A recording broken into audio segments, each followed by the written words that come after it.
하나님 감사드립니다. 하나님의 은혜의 교회를 구원하여 주시고 우리에게 복 있는 사람으로 하나님 전의 신분과 권세를 허락하여 주심을 감사드립니다. 모든 세계가 하나님의 말씀으로 창조되었음을 믿고 하나님의 역사의 매뉴얼을 분명하게 붙잡고 하나님이 믿음을 통해 하시는 역사를 체험하고 확인하는 증인될 수 있도록 축복하여 주옵소서. 이것을 두고 우리 인생의 순서가 바뀌게 하여 주옵소서.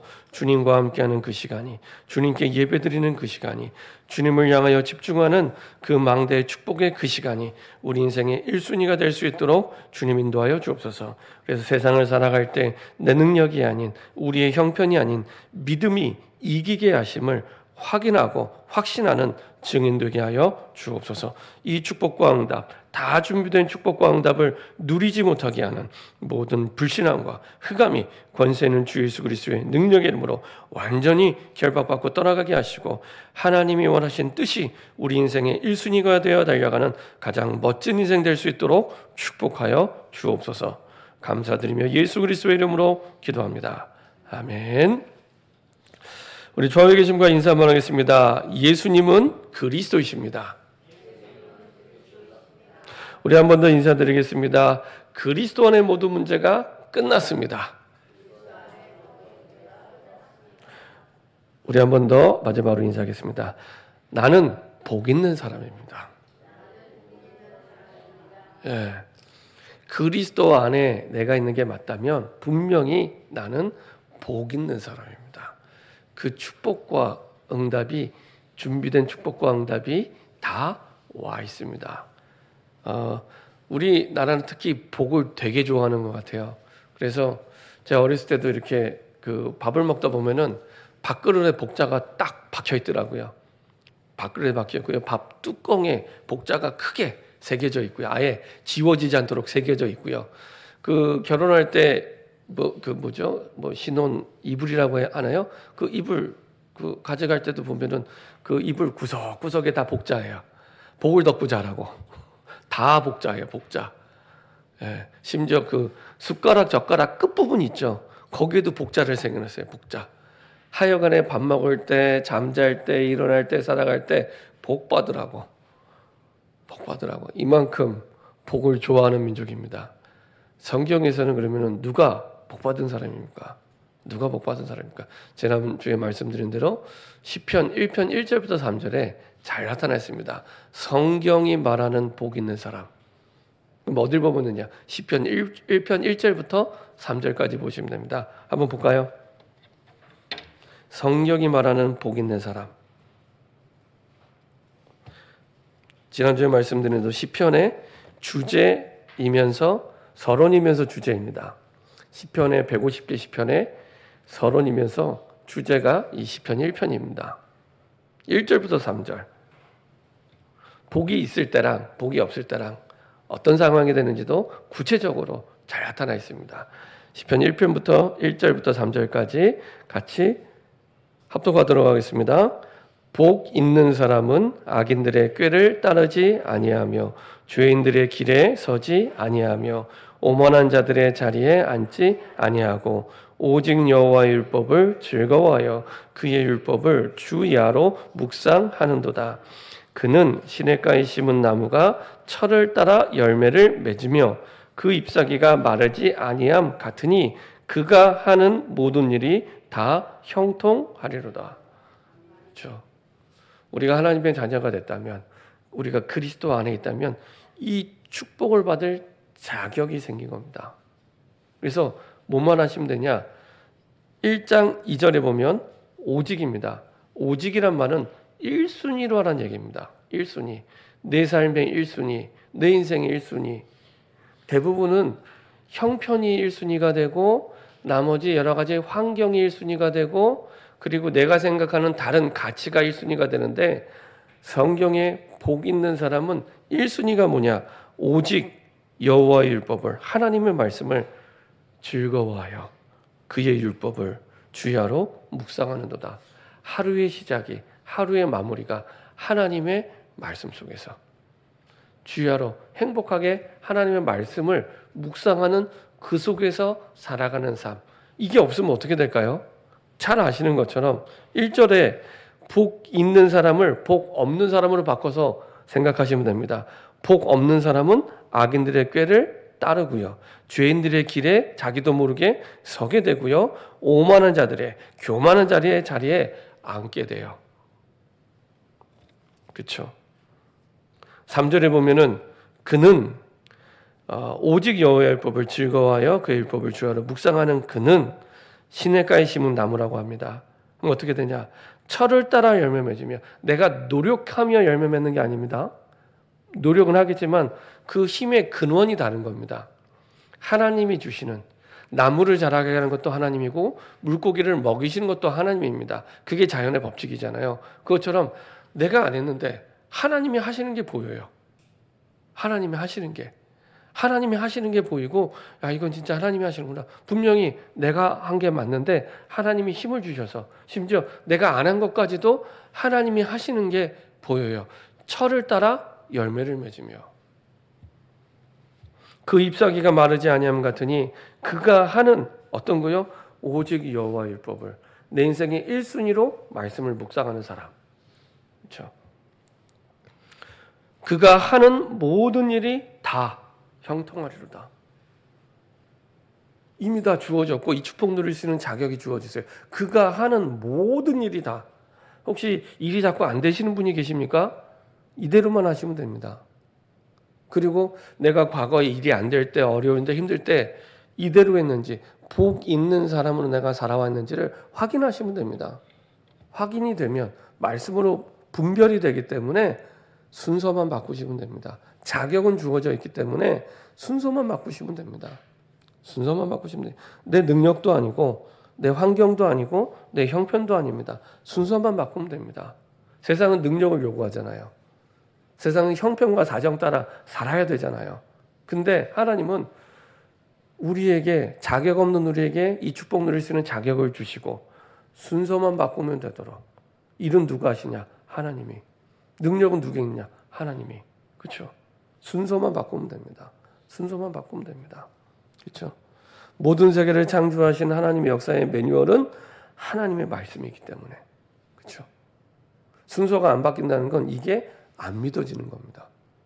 말씀을 창조하신 게 안 믿어지는 거예요. 나는 믿습니다고 말은 하지만 안 믿어지는 거예요. 진짜 믿으면 순서가 바뀌게 되는 겁니다. 진짜 믿거든요. 그냥 믿는 게 아니라 진짜 믿으면 순서는 바꿉니다. 그렇죠? 맞잖아요. 진짜 믿으면 하게 돼 있습니다. 진짜 믿으면. 내 통장에 100억 좀 있는데 밥을 굶겠습니까? 아니잖아요. 은행에 가서 돈을 찾든지, 돈 찾을 필요도 없죠. 바로 밥 먹으러 가면 되죠. 캐시카드가 있으니까. 그렇죠? 확신하니까. 확신한다는 표현도 안 하잖아요. 너무 당연하니까 확신한다는 표현도 안 씁니다. 그렇죠? 그리고 바로 밥 먹으러 가요. 그렇죠? 진짜 내가 믿으면 바꿉니다. 그렇죠? 믿으면 바꾸게 돼 있습니다. 요한삼서 1장 2절, 내 영혼이 잘됨 같이. 그렇죠? 성경 66권의 흐름이 똑같아요. 내 영혼이 잘됨 같이 내가 범사에 잘되고 강건하기를 강구하다. 우리는 범사에 잘되기 원하시잖아요. 근데 그게 1순위가 돼야 하고, 그거는 따라오는 거지 우리의 목적이 아닙니다. 목적이 아닌데 따라오는 것을 붙잡으면 평생 쫓겨다닙니다. 따라오는 것을 내 목적으로 삼으면 그것에 평생 쫓겨다닙니다. 언제까지요? 순서가 바뀔 때까지. 그게 사람이든 경제든 환경이든 바뀔 때까지 순서가. 그래서 항상 내 영혼이 잘됨 같이, 그렇죠? 잘됨 같이 범사에 잘되고 강건하기를 내가 간구하노라. 가장 사랑하는 사역자, 동역자 가이오에게 이 사도 요한이 보낸 편지죠. 그래서 이 순서가 안 바뀌면, 안 바뀌는 걸 끝나지 않습니다. 반드시 안 되는 굴레에 딱 잡히게 됩니다. 안 되는 굴레. 되는 응답 속에 우리가 있는데 안 되는 굴레에 딱 잡히게 됩니다. 굴레라는 단어 아시나요? 굴레. 멍에랑 비슷한 단어인데 굴레는 약간 다릅니다. 소 주인이 소를 끌고 가잖아요. 끌고 갈 때 이 코토리에 묶어서 이 머리에 끈을 이렇게 묶는 게 있습니다. 그게 두레입니다. 굴레입니다. 굴레. 소를 끌고 갈 때 소 이 코에 끼워서 머리 뒤에 이렇게 딱 끈으로 묶어 갖고 이제 줄을 이제 달아서 이렇게 계속 이제 주인이 원하는 방향으로 끌고 갈 때 그 끈과 연결되어 있는 그 뒤집을 수 있는 그 끌이 굴레입니다. 굴레. 그리고 멍에는 뭐냐면은 쟁기나 밭을 갈 때 그 기구를 걸기 위해 등 쪽에 이렇게 거는 거예요. 그게 이제 멍에입니다. 멍에. 근데 이 굴레와 멍에가 비슷한데 다른 점이 있어요. 멍에는 일을 할 때만 등에 맵니다. 일을 할 때만. 일을 끝마치고 나면은 멍에를 내려놓게 해요. 일이 끝마쳐지면. 근데 굴레는 그렇지 않습니다. 굴레는요, 그 소가 살아가면서 평생 달고 살아야 돼요. 왜냐? 주인이 언제든지 끌고 가야 되잖아요. 주인이. 평생을 그 굴레에 잡혀서 가게 되는 겁니다. 자, 하나님을 떠난 모든 사람들은요, 그 굴레의 끈을 누가 잡고 있냐? 사단이 잡고 있습니다. 그래서 사단이 원하는 대로 늘 끌고 가죠. 끌고 가죠. 근데 하나님의 자녀는 이미 그게 끝났는데, 주인이 바뀌었는데도 하나님이 원하는 대로 안 가고 계속 내 생각과 내 뜻대로 가요. 그리고 평생 그 굴레를 쓰고 살아가게 됩니다. 안 되는 굴레를 평생을 쓰고 가요. 순서가 바뀌지 않으면 그렇게 평생을 안 써도 되는 굴레를 내가 쓰고 살아가게 되는 겁니다. 그래서 말씀 속에 거하라. 말씀 속에 거하라. 히브리서 2장 14절 15절에 보면은 일평생 사단에 매여 종노릇하는 내용이 나오는데요. 풀렸는데도, 우리는 이미 주인이 바뀌었는데도 주인의 뜻에 따라가지 않은 다른 방향으로 가게 만드는 또 다른 굴레에 잡혀서 살아가게 돼요. 이미 자유함을 얻었는데도 자기가 씌운 굴레에 사로잡혀서 평생을 그렇게 살아갑니다. 꼭 뭐와 같냐면 그 서커스단에서 코끼리를 조련할 때 쓰는 방법입니다. 코끼리를 조련할 때 새끼 코끼리를 데리고 와요. 그래서 말뚝에 묶어 놓습니다. 새끼 코끼리. 그러면 막 몸부림치겠죠. 근데 그렇게 늘 살게 하는 거예요. 딱 묶어 놓고. 그리고 이제 그 코끼리가 성장을 하잖아요. 성장을 하고 나면은 나중에 이제 어른 코끼리가 됐을 때 끈을 풀어주는데요. 그 코끼리가 그 끈에 묶인 그 바운더리를 못 벗어나요. 거기에 어렸을 때부터 길들여져 있기 때문에 끈을 풀어주는데도 못 도망가요. 거기 그 주위를 뱅뱅 돌면서 살아가게 됩니다. 그렇죠?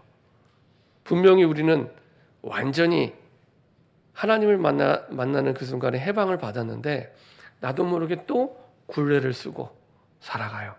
안 되는 굴레를 쓰고 살아가게 됩니다. 순서만 바꾸면 됩니다. 말씀 속에 거할 때 그때부터 자유함을 누리게 됩니다. 그때부터 진리를 알지니 진리가 너희를 자유케 하리라. 그 굴레에서 벗어나서 자유함을 누리게 됩니다. 주신 언약으로 내 삶을 두고 하나님의 뜻을 두고 결단할 때 그때부터 문이 열립니다. 우리가 뭘 하는 게 아니라 하나님의 말씀을 가지고 야, 이게 하나님의 뜻이구나 라고 내 마음에 담고 내가 하나님의 뜻대로 인도받아야겠다라고 결단할 때 그때부터 문이 열게 됩니다. 저는 올해 주신 많은 응답들 가운데 그 전도 캠프 현장 속에서 그 환경을 바꾸시는 그 하나님이 하나님의 주신 말씀을 가지고 딱 결단할 때 하나님이 바꾸시는 것을 봤어요. 그래서 아, 그렇구나. 하나님이 주시는 그 말씀을 가지고 결단할 때 그때부터 형편이 바뀌고 사정이 바뀌고 환경이 바뀌고 뛰어넘게 됩니다. 형편을 뛰어넘게 돼요. 환경을 뛰어넘게 됩니다. 주신 언약 속에서 하나님의 뜻을 가지고 결단할 때 이게 성경 속에 나오는 모든 응답의 주역들은 그렇게 응답을 받았습니다. 그렇죠? 하나님이 주신 언약을 가지고 특별히 다니엘 같은 경우에 내가 우상의 음식을 먹지 않아야겠다 결단할 때 하나님이 모든 것들을 움직이시죠. 자, 오늘 이 요한계시록을 쓴 사도 요한은 많은 핍박을 받았던 사람입니다. 많은 어려움을 당했던 사람입니다. 그래서 그 성경에는 나오지 않지만 예수님의 12제자 가운데 나머지 11명은 다 순교를 하게 됩니다. 다 순교를 하게 됩니다. 그리고 사도 요한만 반모섬에 유배를 가서 살게 됩니다. 그 이전에 뭐 고초와 핍박과 어려움을 당하면 뭐 말로 표현할 수 없고요. 초대교회 그 핍박사를 보면은 우리가 상상할 수 없는 핍박을 너무너무 많이 당합니다. 전에도 한번 제가 말씀드렸죠. 네로 황제 시대 핍박. 그 로마에 250년 동안 그 기독교가 핍박을 받았는데 10명의 황제들에게 계속 핍박을 받습니다. 근데 네로 황제 시대 때 받은 핍박의 내용들을 보면은 지난번에 말씀드린 대로 상상을 초월합니다. 그 네로 황제가 저녁 식사를 하고 이렇게 산책을 갈 때 그 옆에 이렇게 그 횃불이 있어요. 횃불을 켜놨는데 그게 사람을 태우는 겁니다. 사람을 산채로 태우는 횃불을 쓸 만큼. 근데 이 사람들의 표정이 행복해요. 그래서 이제 그 신하에게 물어봤답니다. 왜 저 사람들이 저렇게 뜨거운 불에 타는데 행복한지. 그 정도로 잔인하게 사실은 기독교가 핍박을 당했죠. 때로는 이게 그 사자에 물어 뜯기는, 사지가 뜯기는 이런 핍박을 당하기도 하고요. 죄를 지어서가 아니라 예수님을 믿는다는 이유로, 그렇죠?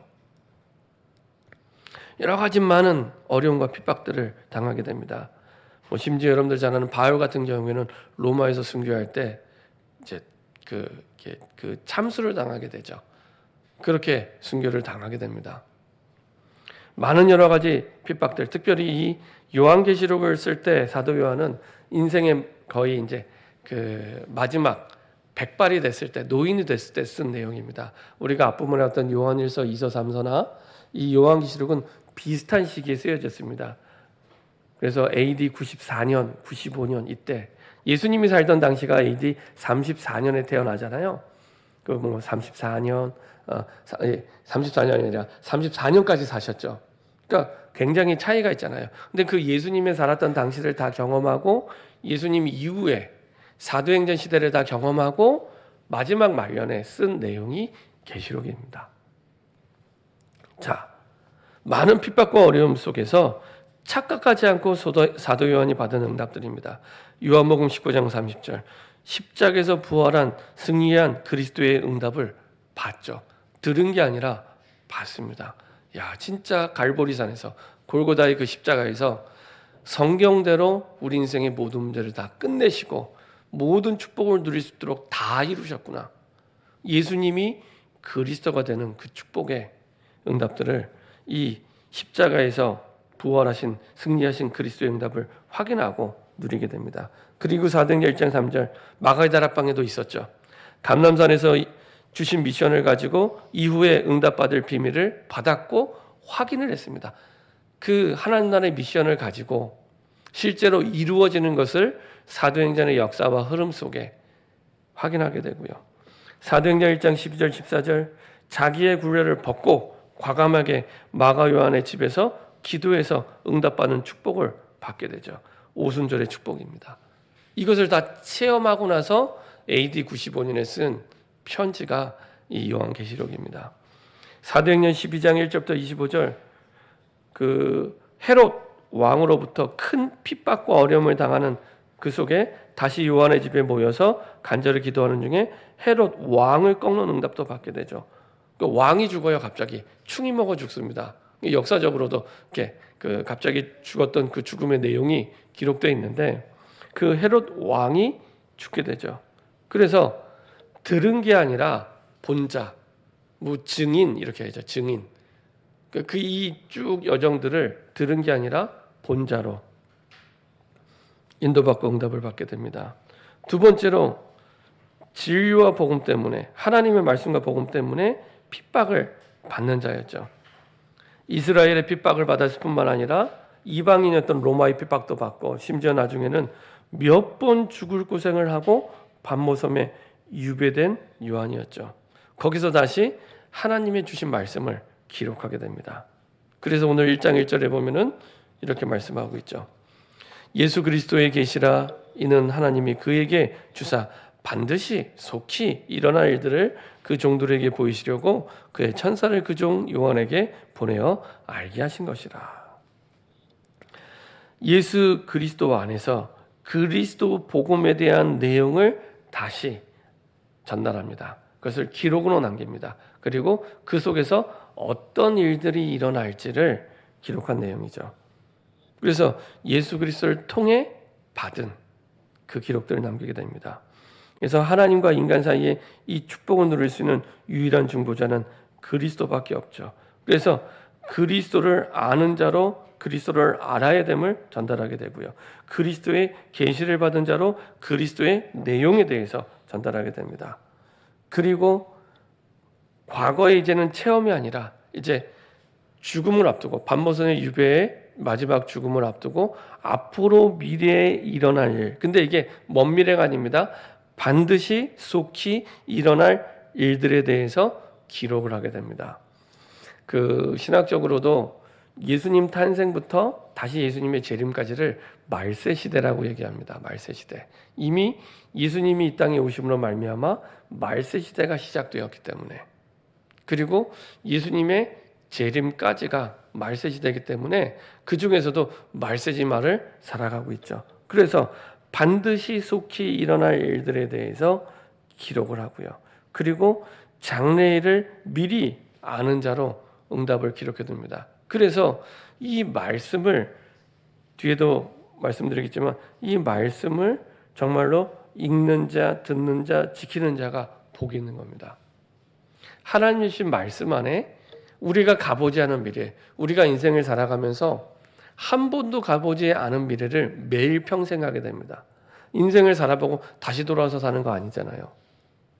한 번도 안 가본 미래를 매일 평생 죽을 때까지 가잖아요. 근데 그 미래를 두고 미리 하나님이 말씀을 통해 우리에게 알려주세요. 그리고 그 길 따라 인도받는 거죠. 이거를 아는 것과 모르는 것은 하늘과 땅 차이죠. 어떻게 해요? 시편 119편 105절. 그렇죠? 가는 길에 빛이 비추어진 길을 가느냐 어둠의 길을 가느냐 완전히 다른 얘기가 됩니다. 내가 알고 가느냐 모르고 가느냐 완전히 다른 얘기가 되죠. 어떤 분이 그런 얘기 하더라고요. 내가 5분 뒤의 일을 내가 알 수 있다면 나는 전 세계 최고의 부자가 될 수 있다라고 얘기할 만큼, 그렇죠? 미래를 계속 맞추는 거예요. 미래를. 하나님께서 앞으로 되어질 일들에 대해서 미리 말씀을 통해 답을 주시고 방향을 주셔서 가게 하시죠. 그래서 우리로 하여금 세계를 살도록 미리 응답을 주시는 겁니다. 그렇죠? 이게 맞다면 말씀 속에 있는 자가 복 있는 사람이죠. 말씀 속에 있는 자가. 말씀 속에 있는 자가. 하나님이 말씀으로 계시하시기 때문에 하나님의 말씀에 대한 증언과 예수 그리스도의 증언과 그가 본 모든 것을 기록했다는 겁니다. 계시록 1장 2절 요한은 하나님의 말씀과 예수 그리스도의 증거 곧 자기가 본 것을 다 증언하였느니라. 그래서 사도 요한은 요한복음을 기록하고 요한 1, 2, 3서를 기록하고 요한 계시록을 기록하죠. 그렇죠? 들은 게 아니라 본자로 증인으로 기록하게 됩니다. 그 핵심은 뭐냐? 이 땅에 우리에게 그리스도로 오신 분이 계시는데 그분이 바로 예수님입니다. 그래서 특히 요한은 그 예수님을 하나님의 말씀으로 표현합니다. 하나님의 말씀. 그래서 요한복음 1장 1절에 보면 말씀이 육신이 되어 이 땅에 오시다. 그래서 예수님을 말씀으로 비유하는 사람은 성경 기록한 사람들 가운데 신약의 저자들 가운데 이 사도 요한밖에 없습니다. 그래서 요한복음이나 요한일서나 계시록에 그래서 하나님의 말씀과 예수 그리스도의 증거란 말은 복음에 대한 그리스도에 대한 그 기록들을 말씀하죠. 자, 요한일서 1장 1절부터 10절까지 한번 볼까요? 요한일서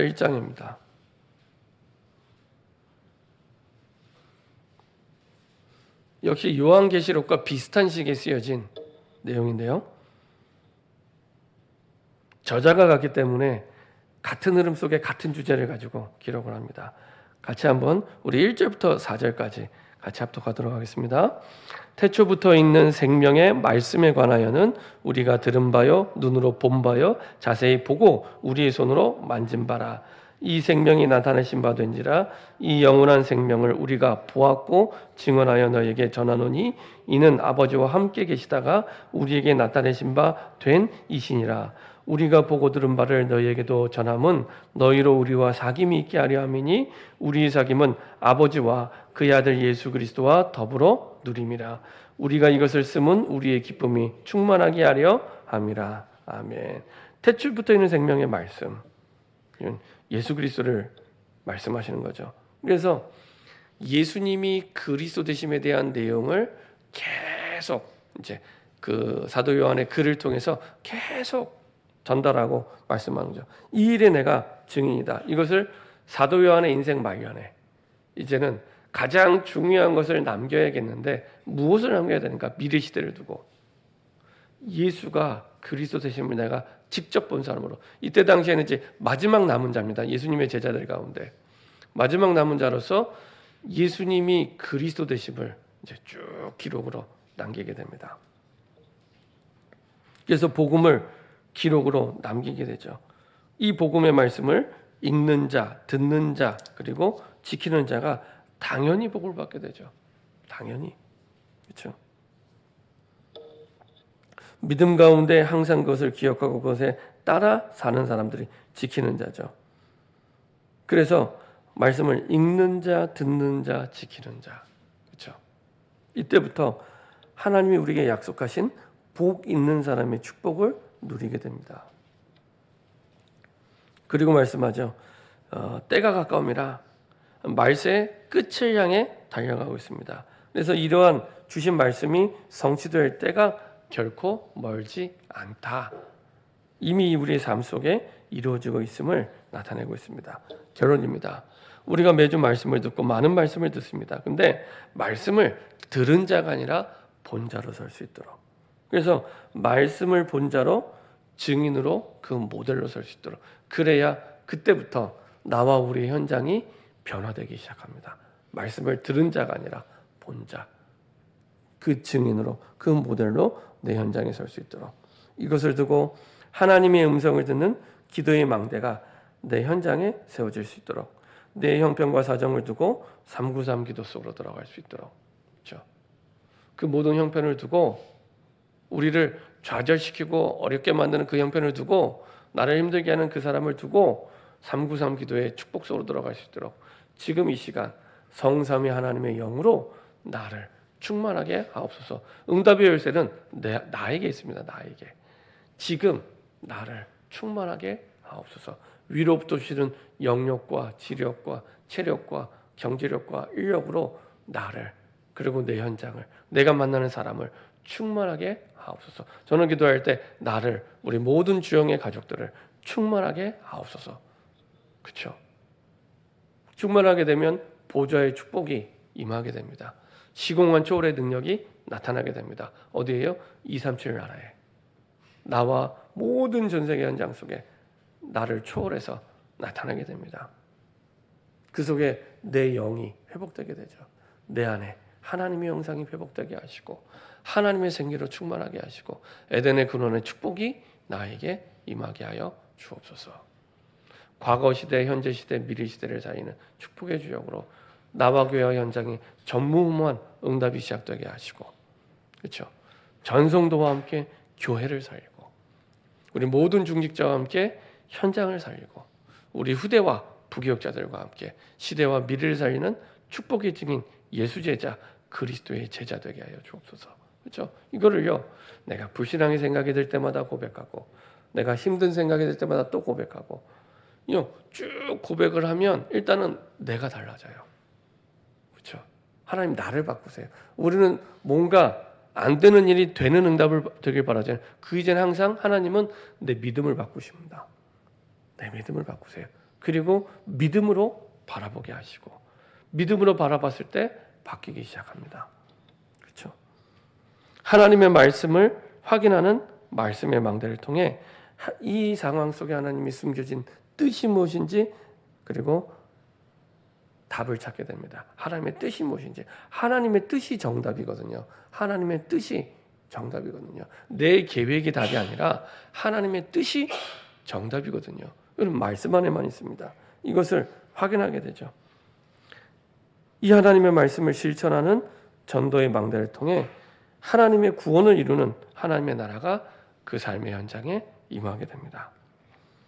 이렇게 하나님의 말씀이 우리 삶 가운데 성취되는 것을 본자로 설 때 이전과는 다른 완전히 새로운 신앙이 시작됩니다.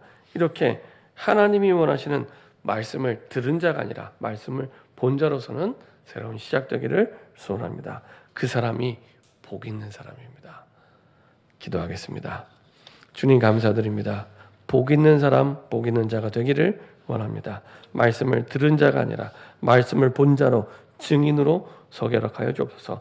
말씀을 본 자의 모델이 되게 하여 주옵소서. 말씀이 희미해지고 말씀이 사라져가는 복음이 희미해지는 이 땅과 현장 가운데 말씀대로 역사하시고 복음대로 응답 주시는 하나님의 능력을 나타내는 모델과 증인이 되게 하여 주옵소서. 감사드리며 주 예수 그리스도의 이름으로 기도합니다. 아멘.